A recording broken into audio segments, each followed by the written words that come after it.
Olá, estudantes da terceira série. Nesse contexto da geografia, vamos analisar um pouquinho sobre o país Índia dentro do seu contexto social. Então, dentro desse contexto social, nós vamos observar o contexto da diversidade populacional da Índia e, logicamente, dar uma ênfase em aspectos religiosos, variedade linguística, variedade de costumes, para que a gente tenha uma ideia apenas de como convivem e como habitam todo o território indiano. Dentro dessa perspectiva, obviamente, nós temos que ressaltar que a Índia tem uma grande quantidade de diversidade, tanto uma diversidade ligada a monumentos, quanto a uma diversidade ligada à quantidade de pessoas, distribuição de pessoas pelo seu território. E essa distribuição e essa diversidade tão visível já dá para observar por essa imagem. Temos aqui o Taj Mahal destacado, uma infraestrutura gigante que, ao observar, remete a você pensar: nossa, que palácio lindo! Mas na verdade, quando você realmente estuda sobre, você descobre que é um túmulo que foi feito em, digamos assim, idolatria a uma pessoa morrida com o nome Taj Mahal. Aí já você percebe a diversidade que existe e nos mais variados aspectos. Para falar um pouquinho mais dessa diversidade, vamos falar sobre a composição étnica, que literalmente é heterogênea, ou seja, você tem grupos culturais que ali se mesclam, oriundos dos mais diversos pontos da região asiática. Lembrem que a Índia, ela está no Oceano Índico, então o seu contato com o mar faz com que, logicamente, o comércio marítimo sempre tenha sido um elemento de altíssima importância. Dentro dessa caracterização, então, vários grupos tiveram interesse não só pelos aspectos ligados à moradia, mas pelo aspecto comercial. Deles, nós vamos observar alguns elementos mais destacáveis, como os hindus, maioria das 70% da população, e os drávidas, que chegam a mais ou menos 25%, além dos mongóis da região entre a China e a Índia e entre a China e a Rússia, que se apresentam também na região indiana.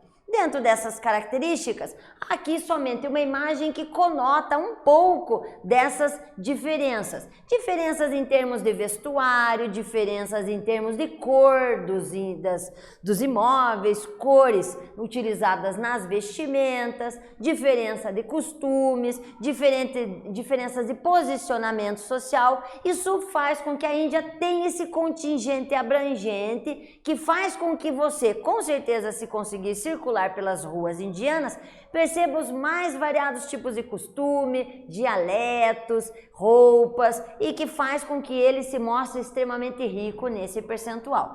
Por isso, também devemos observar o contingente que muitas vezes no Brasil a gente tem com pequenas diferenças entre estados, o nome de uma mimosa ou polcã, aipim, mandioca, mas na Índia isso é maior. Lá na Índia nós temos 18 idiomas oficiais. Desses, obviamente, temos os nativos do entorno, de vários dialetos que ali se estabeleceram, mas também o falado inglês, atingindo uma grande quantidade da população por causa do comércio eletroeletrônico, principalmente na fabricação de softwares, no qual a Índia se destaca bastante. Também não há registro oficial se não há mais línguas. Isso também remete a você pensar na loucura que é, e é uma loucura bonita de se imaginar. Dentro disso também nós temos a caracterização de mais ou menos 10 mil pessoas falando de idiomas ou dialetos diferentes. Nessa perspectiva, vamos analisar agora como seria o mapa indiano quando olhamos o aspecto ligado ao idioma. Observe uma predominância em cada região e cada corzinha dessas tem um idioma que se destaca. Então observe o festival e a riqueza que deve ser em termos de detalhe, em termos de aspecto histórico, que cada uma dessas regiões podem refletir. A população concentrada também nas mesmas características como o resto do planeta, em áreas urbanas e áreas rurais. Dentro dessa característica, nós temos que quase 1/3 da população indiana vive na população rural. Nessa área rural, a produção muitas vezes é ligada de maneira tradicional, utiliza-se muita mão de obra na chamada agricultura de jardinagem, porque na Índia nós temos áreas muito acidentadas e que remetem um cuidado diferenciado, onde colheitadeira não entra.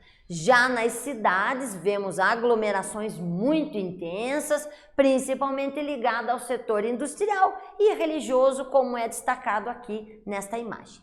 Na continuação, tanto o ambiente rural quanto o ambiente urbano refletem a mesma problemática que em todas as partes do mundo você se identifica.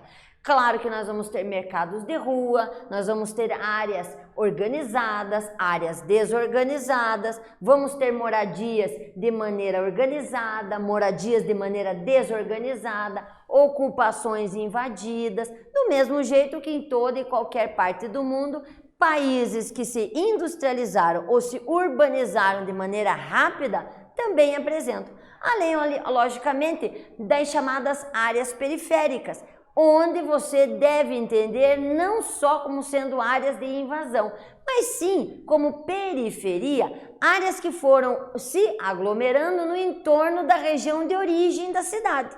Então eu chamo de área periférica o entorno, aquele que está fora daquela área que inicialmente deu o estopim à condição urbana. Para isso, vamos fechar agora esse bloquinho com uma atividade. Nela, nós vamos observar o seguinte: alto índice de desemprego, um grande número de favelas e ocupações irregulares, moradias precárias, trânsito saturado e baixas condições de vida para a maior parte da população. Faça uma reflexão onde se destaque elementos que possam ser articulados a fim de viabilizar a solução dos problemas mencionados. Ou seja, os problemas estão aí. Se você fosse pensar em soluções, no que você pensaria? Volto já já.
Então, alunos, novamente percebam que é uma sugestão de resposta, você pode articular vários elementos problemáticos e destacar possíveis soluções. Mas, obviamente, dentro da situação possibilidade de solução, o poder público e a articulação social movimentando esse poder público deve nortear a resposta de vocês. Ou seja, você tem que ter uma governança, você tem que ter uma organização. E essa organização muitas vezes é frágil pela industrialização exagerada que se deu nos últimos anos. Ela não foi acontecendo gradualmente. E por isso, logicamente, um redimensionamento das vias públicas fica difícil. Por quê? Porque estão acostumados de uma determinada forma há muitos anos. Chegar e mudar essa formatação é complicado. Então, a infraestrutura e a possibilidade de mudanças que atingiriam essas soluções de um melhor trânsito, melhor condicionamento das pessoas, áreas de lazer, trabalho, moradias adequadas, remete a um poder público muito mais articulado e uma organização não só do governo, mas também da população. E isso é difícil. Dentro da caracterização religião, nós percebemos também uma grande gama de religiões distribuídas em território indiano. Claro que nós observamos que o maior é o hinduísmo, chegando a 80% da população indiana ainda hoje, seguido do islamismo e depois o cristianismo nas suas mais variadas vertentes. E ainda apresenta algumas determinações como o budismo, o shintoísmo, o jainismo, que apresentam outras variações religiosas muito antigas e que ainda mostram determinados números de adeptos em sua distribuição.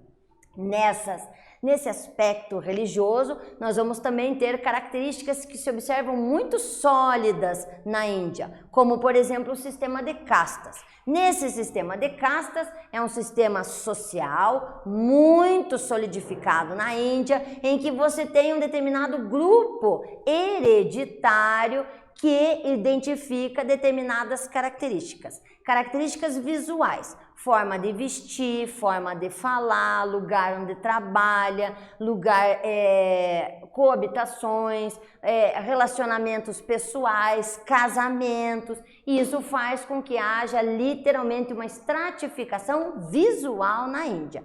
Claro que no decorrer do processo a gente percebe que há uma discriminação cada vez menor e uma respeitabilidade muito mais hoje visível do que em tempos atrás e tempos recentes.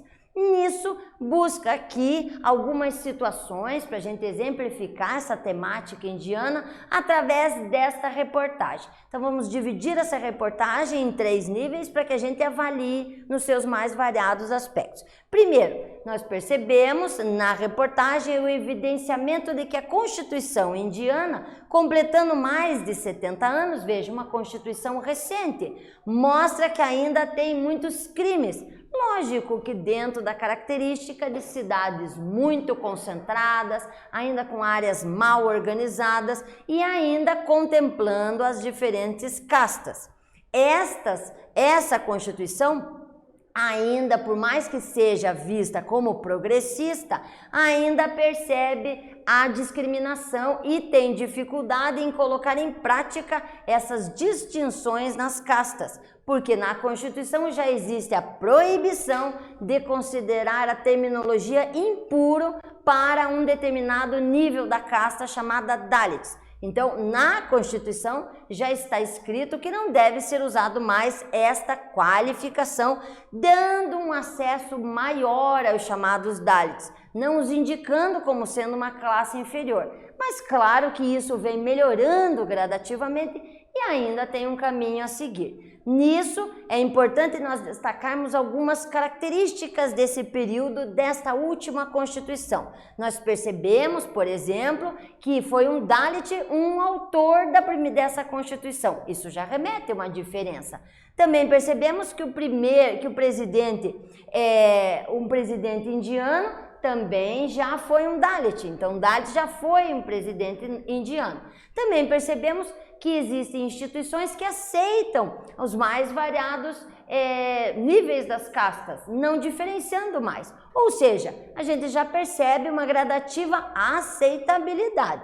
Claro que diferente ainda das questões dos casamentos, que já são bem mais difíceis de você observar, e ainda nessa Constituição, vale ressaltar, muito se melhorou no quesito combate à violência contra a mulher.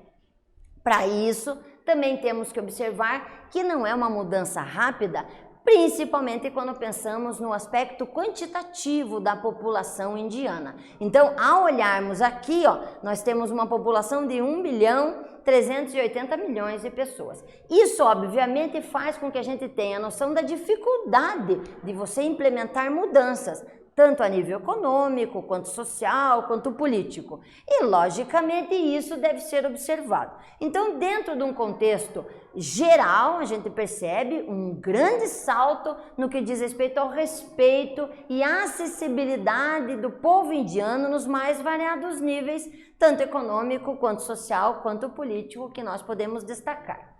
Aí, vamos fazer mais uma atividade. Nela, vamos analisar a informação dizendo que o seguinte: a Índia é um país que possui forte influência religiosa, porém esse fato não interfere significativamente no comportamento das pessoas.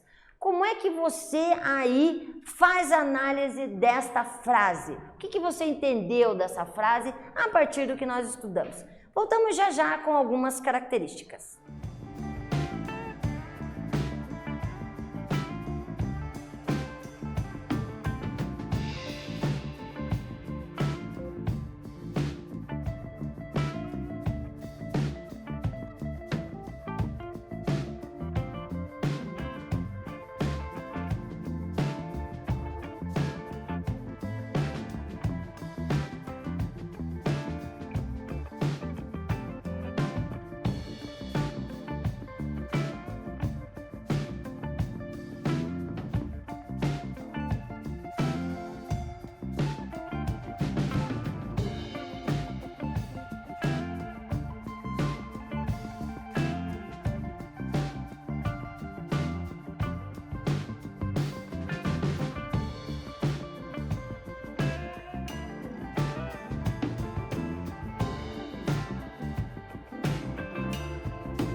Então, novamente, reparem que é uma sugestão de resposta, você pode articular da forma que te sustente uma boa argumentação sobre a frase. Nela, logicamente, você coloca que esse período, essa prática de convivência na sociedade indiana deve ter seu respeito à individualidade, deve ter a flutuação das escolhas pessoais e que, claro, devem ser oportunizados o mais possível acesso nos seus mais variados níveis, seja ele de moradia, de trabalho, de casamento, mas isso vai se construir ao longo do tempo e que obviamente deve ter respeito pelos antepassados, que gradualmente isso vai ser mudado na região da Índia.